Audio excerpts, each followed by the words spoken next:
خالق در من نبینه از چند سال است نیمه از دل ببین برچیه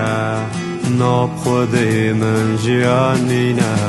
کاتج من چه بکیر لدینه از بارم سر پشتاته او آورنتیم پر نخوش نکارم دا پرچینم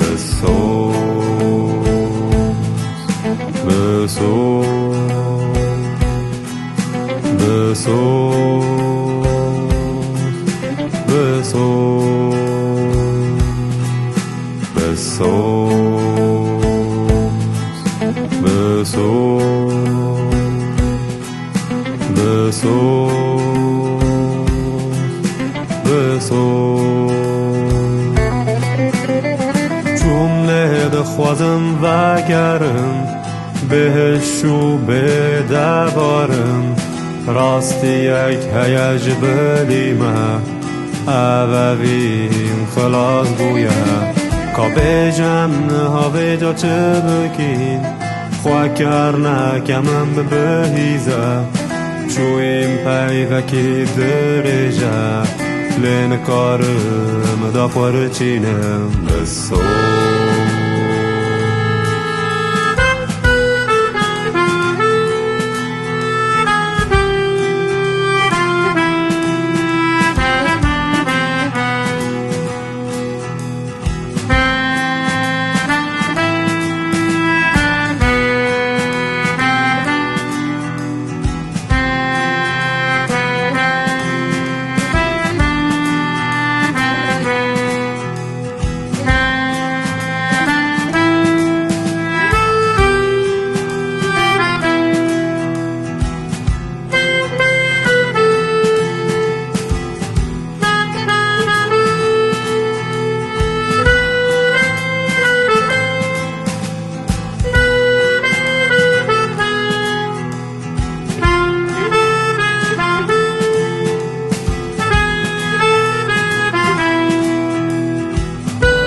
از دل خواه